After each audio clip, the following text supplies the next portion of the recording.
Thank you, Raul and Hannah. You blessed us this morning. Thank you for visiting from Fair Havens.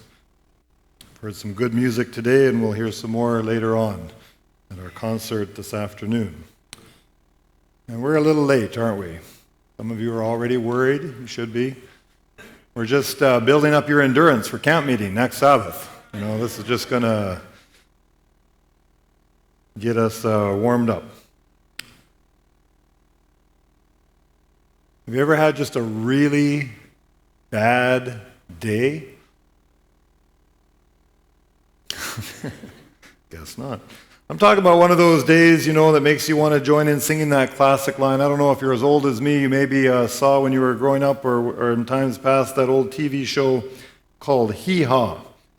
And on that show, there were some old boys there in some overalls and barefooted, and they would sit around moaning and groaning, and they would sing a song. And in that song, they would sing, "If it weren't for bad luck, I'd have no luck at all." Ever heard that? You know what I'm talking about? One of those days when you start to wonder if things could possibly get any worse. And then they do. Well, perhaps you can remember such a day. Hopefully it's not today. But maybe it wasn't so long ago. But worse than a bad day, have you ever had what seemed like just a really bad week? Or maybe even a couple of bad weeks? Let me ask you, how do these bad days and bad weeks, how do they affect you? Do you remain, sweet and pleasant and optimistic that tomorrow will be a better day? Is that how it works for you? Or do these times tend to make you discouraged and grumpy and frankly kind of hard to live with? Well, if you've ever had some rough days, perhaps you can relate to the Apostle Paul. And if you have a Bible with you, I'd like you to open it up to Acts 24. Take a look at verse 11 with me. Acts 24, verse 11. New Testament, Matthew, Mark, Luke, John, and then comes Acts. Acts 24, verse 11. Now, Paul here is in court in Caesarea. He is defending himself before the governor Felix. And notice what he says in verse 11. Acts 24, verse 11. Speaking to Felix, he says, "Because you may ascertain that it is no more than 12 days since I went up to Jerusalem to worship." 12 days. You want to talk about having some hard days. Consider what happened to Paul during these 12 days that he mentions here to Felix. Now, to really get the whole story, you have to go back a bit in the Bible. You have to go back and start actually at chapter 21, verse 17, which tells of Paul's arrival in Jerusalem. Now, it had all started out pretty well. Just back from his third missionary tour, Paul was gladly welcomed by his fellow Christians. The next day, he met with the church leaders. He gave a report of what he had been doing, and they all praised God for his ministry. So far, so good. But then the trouble begins. The leaders inform Paul that they are happy to hear what he has said, but they inform him that there is, however, a bit of a problem. Apparently, there was a rumor going around among many of the Jewish Christians that his teaching was in opposition to the teaching of Moses. And so the leaders say that they are afraid that, there could possibly be some kind of a disturbance when these people find out that Paul is back in Jerusalem. So, in order to keep the peace, they have figured out a plan that they think might help. And they suggest that Paul join 4 other men who were in the process of fulfilling a vow for purification.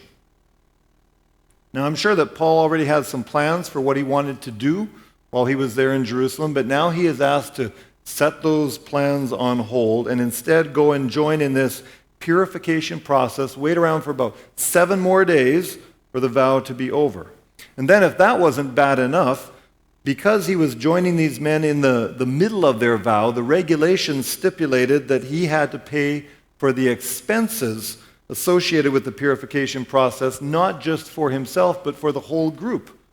And so this included things like the expenses of the ceremonial haircuts, as well as all of the sacrifices and offerings involved in that whole process. But the worst part about this was that there was no good reason for Paul to be taking such a vow. I mean, there he was. He had been doing the Lord's will, working for God, doing everything right, and yet what the church leaders asked him to do here suggested that he was in some way, at least a little bit, at fault. It made it look like the rumors might have some truth to them. So anyways, Paul agrees for the sake of peace to go ahead with this process. He is quietly waiting out the days of this vow when suddenly one day he is spotted in the temple by some of the Jews from Asia. Next thing he knows, they have stirred up a mob, falsely accusing him of bringing Gentiles inside the temple in the area where only the Jews were allowed. This was a serious thing. This was an offense worthy of death. And so they drag him out of the temple and they begin beating him to death. Well, fortunately, before they can finish him off, kill him off, the Roman authorities arrive on the scene. They step in, they grab him, they chain his arms, and they arrest him. And then, to add insult to injury, as he's being carried off into prison, the vicious crowd is so anxious to get at him, and they're calling out for his execution. They actually jump in and they try to get him back from the soldiers so they can kill him. Well, finally, he's brought safely into the prison, only to find out that if he hasn't already been beaten enough, now what they plan to do is whip him until he would confess whatever crime it is that he has committed. Kind of an interesting form of judgment. We'll beat you until you think of what you did wrong. So what this meant is he would be stretched forward with his arms, his hands tied in straps, and then they would whip him on the back. Well, Paul quickly informs them that he actually is indeed a Roman citizen, which thankfully saves him from this excruciating whipping. However, he's still kept in prison. And the next day, he's brought to a hearing before the Jewish council. At that hearing, Paul simply tells them that he has a clear conscience before God. And for saying that, the high priest commands that he be struck on the mouth. And that's not talking about a little tap. That's like being smashed in the mouth. Well, eventually, what happens with this thing, the council gets so out of hand that the Roman soldiers have to actually step in and take Paul away before he is literally pulled apart by them. So now Paul is back in prison, and as if things aren't already going bad enough, the next day his nephew comes by to tell him that he has found out that over 40 fanatical Jewish men have set up a plot to kill him, and they have vowed that they are not going to eat or drink anything until they have succeeded in their plans. And so even though he's obviously innocent, for his own safety, he now gets sent off in the night to Caesarea, which was the capital, to be able to appear before Felix the governor. Arriving in Caesarea, he is told that his case, yes, will be heard when his accusers get around to showing up. And so Paul sits in prison for another 5 days until the Jewish leaders finally arrive. And when they arrive, he finds out that they have hired a professional orator, a lawyer, so to speak, who will be the one presenting the case against him. So they begin the process, and their accusations are filled with lies. Must have frankly been sickening for Paul to have to listen to. Then finally, after all of that, he gets to speak. And that is when he tells Felix that, it's only been 12 days since I came to Jerusalem. Talk about having some bad days. These 12 days probably wouldn't be on Paul's list of most fulfilling days of ministry. But as interesting as it is to read about all of the things that happened to poor Paul during this short period of time, what I would like us to focus on today is what it says in the verse before the one we read previously, which is verse 10 of Acts chapter 24, where I'd like us to focus our attention. Acts 24, verse 10. Here's what it says. Then Paul, after the governor had nodded to him to speak, answered, "Inasmuch as I know that you have been for many years a judge of this nation, I do the more cheerfully answer for myself." As I considered that verse, read that verse, I find 3 points which I believe it's worth us taking note of today. First of all, notice that as a servant of Jesus Christ, Paul must answer for himself. He must defend himself. His accusers, they have hired this professional orator, but Paul is left to speak for himself. And yet, Paul does not seem to be uncomfortable with this. He is willing to answer for his actions. He is willing to defend his beliefs. And perhaps one of the main reasons why I think he was comfortable with this was because of what he stated back in the first verse of chapter 23. If you've still got your Bible there, take a look at what he said there. This is when he appeared before the Jewish council the morning after he was first arrested. Acts 23, verse 1, look at what he said. It said, "Then Paul, looking earnestly at the council, said, 'Men and brethren, I have lived in all good conscience before God until this day.'" As Christians, we all must be willing to answer for ourselves. Eventually, we are all asked to answer for our actions. We are all asked to defend our beliefs. It may not be before government officials. It may not be in a supreme court of law. In fact, perhaps it's more likely to just be to our neighbors, our friends, classmates, maybe work colleagues. But 1 Peter 3:15 says, "Always be ready to give a defense to everyone who asks you the reason for the hope that is in you." And it's interesting, I think, to note that there in 1 Peter, the very next verse speaks of having a good conscience. And so like Paul, Peter realized the importance of having a clear conscience when it comes to defending our actions as Christians. And that doesn't mean that you have to have a set of 24 evangelistic sermons all memorized and ready to recite. But what it does mean is that we should be prepared to tell somebody why we love Jesus, to tell them what he's doing in our lives. We should be prepared to do that. And ultimately, how important is a clear conscience when we remember some other words of Paul recorded in 2 Corinthians 5:10, where he said, "For we must all appear before the judgment seat of Christ." How important is it to have a right relationship with Christ when we answer for ourselves on that day in the presence of God? So Paul, first of all, provides us with a good example of being willing to answer for himself as a Christian.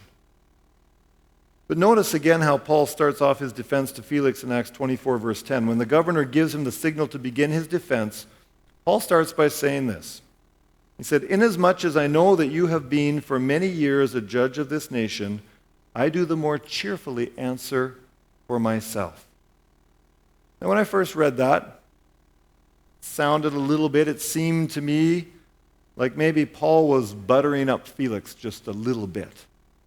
And yet, when you read the story, of course, this was nothing compared to the exorbitant flattery that poured and spilled out of the mouth of Tertullus, this professional orator that had been hired by the Jewish authorities. Listen to this guy and how he began his accusation against Paul. Did this just stop? No? It's in verses 2 through 4. Back in Acts 24, verses 2 through 4. It says, "And when he was called upon, Tertullus began his accusation, saying, 'Seeing that through you we enjoy great peace and prosperity is being brought to this nation by your foresight, we accept it always and in all places, most noble Felix, with all thankfulness. Nevertheless, not to be tedious to you any further,'" too late probably, "I beg you to hear by your courtesy a few words from us." Oh, brother, Tertullus. I mean, can we get you a bigger shovel so you can pile it on a little deeper? See, a good orator like Tertullus, he would know that a speech like he was going to give, it was kind of expected that you would start out with a little bit of flattery. But this was to the point of being sickening. Because contrary to what Tertullus was saying here, the Jewish leaders and people, they had absolutely no use for Felix as their governor. And far from the peace that Tertullus enthused about here, the truth is revolt was brewing among the Jewish people at an accelerated rate because of the harshness and the extreme measures of this man Felix. He was very prone to use the force of the Roman soldiers to crush any sign of anything like open rebellion. Felix did not seem interested in, nor even able to better understand the Jewish people and thus be able to improve some relationships with them. Fact is, he proved to be a poor administrator. He was given to cruelty, given to his desires for pleasure. For example, he was the type of ruler who was willing to ignore the crimes of bandits as long as they would cut him in on some of the profits that they made. Keep the cash flowing and I'll turn a blind eye. That's how he operated. In fact, he even employed the services of a sorcerer to influence the young Jewish princess Drusilla to leave her husband and come and marry him. Real nice guy. He was finally relieved of his duties about 2 years after Paul's trial here. So Tertullus began his presentation with this excessive flattery brimming with hypocritical lies. But what about Paul? Did he throw in a little flattery of his own? Well, if we look at what he said there, we find that his statement is respectful and factual. He simply states that he understands that Felix has been the judge of the nation for many years. And in saying that, Paul was implying that since Felix is an experienced judge, and since he trusts that he has a knowledge of the Jewish people, he's implying that he's hoping that Tertullus will give him, Paul, a fair hearing. And so his statement is true. Felix had been the governor for probably somewhere between 6 to 8 years by this time, which was longer than most of them lasted. And so you might think that after hearing the flowery praises of Tertullus, it must have been tempting to Paul to maybe match such flattery. I mean, Paul was a man that was good with words. He probably could have stepped up to the plate and dished out a little flattery himself. But to his credit, what do we read that Paul did? He sticks to what he can honestly say. And in the end, this probably gained him more respect in the eyes of Felix anyways, because the governor could not have possibly believed that what Tertullus was saying was actually a true expression of Jewish feeling towards him. I mean, he wasn't clueless about the fact that they really didn't like him. And so Felix could see that with Paul, it was going to be a different story. With Paul, he would get honesty. I remember a person telling me one time about the instructions her lawyer had given her for when they got into court. And the lawyer had told her that no matter what the other side said, no matter how ridiculous or untrue it might be, the lawyer said, just sit there calmly and listen. He told her not to act shocked, not to roll her eyes, not to make any type of an outburst when the opposition said something that was untrue. Probably good advice. And even though most of what was said against Paul was completely absurd, we see that that's what he did. He didn't burst in with objections. Rather, instead, he waited until the governor motioned for him to begin, and then when he did, he began in a respectful and truthful manner. And so along with Paul's willingness to be able to answer for himself, secondly, we find that he leaves us here a good example of the importance of honesty and respect. He relied on those virtues rather than resorting to undeserved flattery. But you know, the thing that really grabbed me as I read this story and as I considered Acts 24:10 is the last part of the verse. It's the part where Paul says, I do the more cheerfully answer for myself. Cheerfully. Cheerfully? Are you kidding me, Paul? I mean, what in the world did this man have to be cheerful about? I mean, after the 12 days that Paul had just experienced, you would think that there would be little reason to be cheerful, especially after just having heard what they had accused him of. Listen to what they said. Look at this in verse 5. This is unbelievable. How's your day going? Acts 24, verse 5. For we have found, Tertullus says, for we have found this man a plague. When's the last time someone called you a plague? We have found this man a plague, a creator of dissension among all the Jews throughout the world, and a ringleader of the sect of the Nazarenes. He even tried to profane the temple, and we seized him and wanted to judge him according to our law. That is, we wanted to murder him. But the commander Lysias came by and with great violence took him out of our hands, commanding his accusers to come to you. By examining him yourself, Felix, you may ascertain all these things of which we accuse him. And the Jews also assented, maintaining that these things were so, even though they were not so at all. They were a complete fabrication. Now, these accusations were serious. And if they were accepted by Felix, they could bring about the death sentence for Paul. Yet they were complete garbage.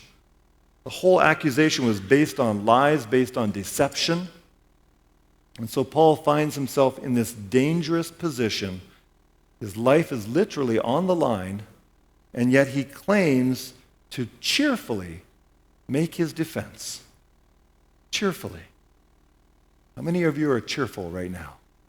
Or are you feeling, I'll leave that alone. Now I have to wonder, when I think about this story, I have to wonder about, if that had been me in that situation, would I have been in a cheerful frame of mind by that point? And I wouldn't want my wife or my kids or the church secretary or the pastoral staff to answer that question. How would I have been? How would you have been in that situation? Would I have cheerfully made my answer? Or would I have maybe angrily or resentfully given my defense? Really let them have it. When everything is wrong, how are you in those situations? If I was Paul there, would I have been surrounded in gloom and despair and discouragement?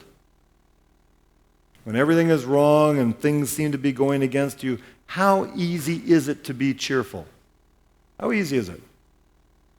It would seem that the only thing Paul had to be cheerful about here was the fact that at least now he had a chance finally to present his case. And hopefully, if he should be found to be not guilty, hopefully he could finally be set free.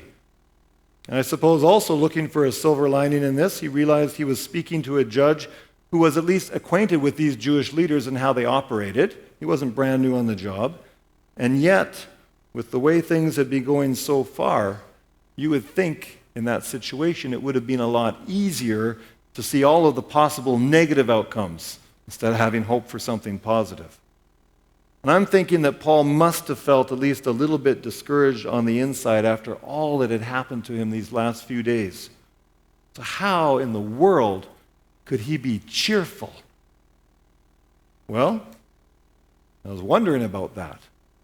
And I think perhaps the answer lies back in Acts 23, verse 11. Look at this text with me. Go back to 23, verse 11. This was the night after Paul had appeared before the Jewish council in Jerusalem. After they arrested him the one day, tried to kill him. Next day, he went in, they smacked him in the mouth, tried to tear him apart. This is the night after that. Acts 23, verse 11. Look at what happened. Might help us understand why he could be cheerful. It says, "But the following night, the Lord stood by him and said," don't miss this, "Be of good cheer, Paul. For as you have testified for me in Jerusalem, so you must also bear witness at Rome." So just a few nights before, Jesus had appeared to Paul and had told him to be of good cheer. Be cheerful, Paul, because I still have a work for you to do. That's the message that Jesus reassured him with.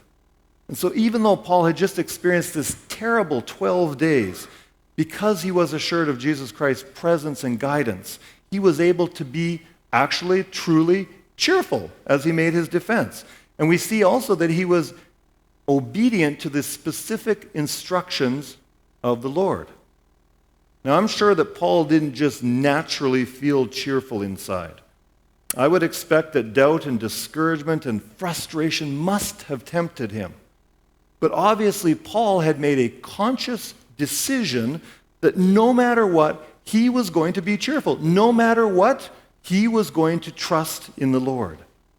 And I find it interesting to see that this wasn't just a fleeting thing. You go fast forward in the story 2 years later, Paul is still sitting in prison without yet having been proved guilty.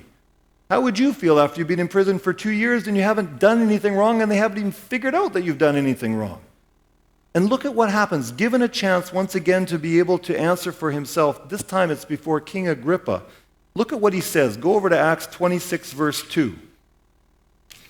And see that this wasn't just a fleeting anomaly. Acts 26, verse 2. 2 years in prison, innocent. No one's come up with a decent accusation against you yet. And look at Paul, Acts 26, verse 2. He says, I think myself happy, King Agrippa, because today I shall answer for myself before you concerning all of the things of which I am accused by the Jews. Happy. So after all this time, after 2 years, Paul is still cheerful and in a happy frame of mind, still glad for the opportunity to be able to defend himself. Isn't that amazing? Yes, Pastor Godsoe, that's so astounding I almost dozed off right there. What a wonderful example he provides us of keeping a right frame of mind. What a wonderful trust in the Lord to be able to keep a positive and cheerful outlook even after all of the trials and amidst the trials that were going on. I don't know about you, but I find the example of Paul here to be very encouraging and very inspiring. And frankly, I find the example of Paul here to be very challenging for the reality of my day-to-day life. And it's different for us, right? Somewhat dependent on our temperaments. But it just seems so easy to get down even when little things start to go wrong. And yet we don't have to, because as Christians we have the same assurance of Christ's presence and guidance that Paul had. Don't we? Don't we? Remember Christ's words to all of his disciples, which should include us, recorded in Matthew 28, verse 20. He said, and lo, I am with you always, even to the end of the age. Remember in John 14, after promising the Holy Spirit to his disciples, Jesus said in verse 18, I will not leave you orphans. I will come to you. And then a little later in verse 27, Jesus said, peace I leave with you. My peace I give to you. Not as the world gives do I give to you. Let not your heart be troubled. Let it not be afraid. If we are going to be able to keep a cheerful outlook during the tough times, we have to determine to rely upon Christ for the strength and courage we need to do that. And I think, how do you do that then? Well, that's nice to say, but I think one of the best ways to do that is to keep looking over and over again at the promises in the Bible, and not just looking at them, but then specifically praying for the power of those promises to be real in our own lives. Pray those promises into existence. I found this poem by Mrs. L.D. Avery Stuttle called Don't Be a Grouch. Let me read that for you. It says, I saw a man with eyes as bright as peaceful stars in summer night. His voice was gentle, soft, and sweet, and children thronged about his feet. They loved the man because they knew that he loved everybody too. And so I asked him, tell me, man, answer my query if you can. Why are you cheerful all day long, your heart attuned to joyful song? When you must know as well as I, there's quite enough to make you sigh. This world's a sad and gruesome place, and yet you wear a happy face. I'll tell you, friend, he said to me, I never nurse a grouch, you see. And that was all he had to say. Then he went singing on his way. Of course our friends may fail to see what wise and clever folk we be, but oh, it never brings relief to pity self and nurse our grief.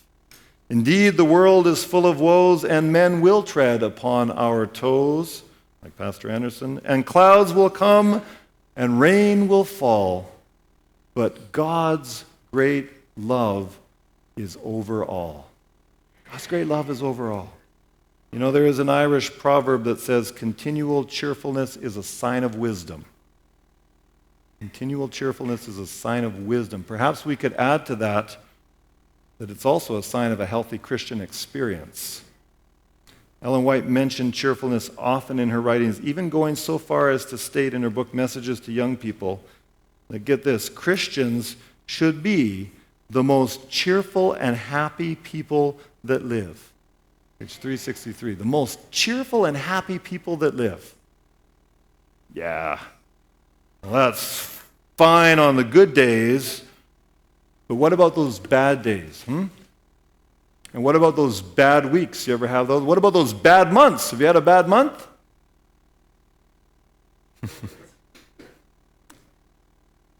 How are we supposed to be cheerful and happy when a loved one dies or a tree falls through the roof of your house? I mean, if your dog gets run over, what are you supposed to do? Jump up and down in glee? No, unless you hated the dog. What does it mean to be cheerful then? To be cheerful means to be able to see the positive things and not only the negative things that happen. It means to be able to keep a thankful heart for the blessings we receive even when we face sadness and trials. Let me share with you two more short quotations. First one is from the book, The Ministry of Healing. It says there, God's children must meet trials and difficulties, but they should accept their lot with a cheerful spirit, remembering that for all that the world neglects to bestow, God himself will make up to them in the best of favors. Page 199. You're missing out on something, God's going to make that up even better.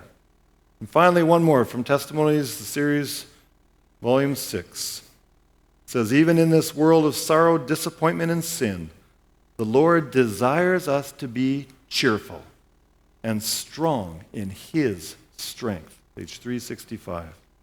So how do we keep a cheerful spirit on the bad days? Well, like the poem said, we remember that God's love is over all, and we remember the promises of God. And most of all, like I just read, we do it in God's strength, because it won't just happen by itself. But this is what it is.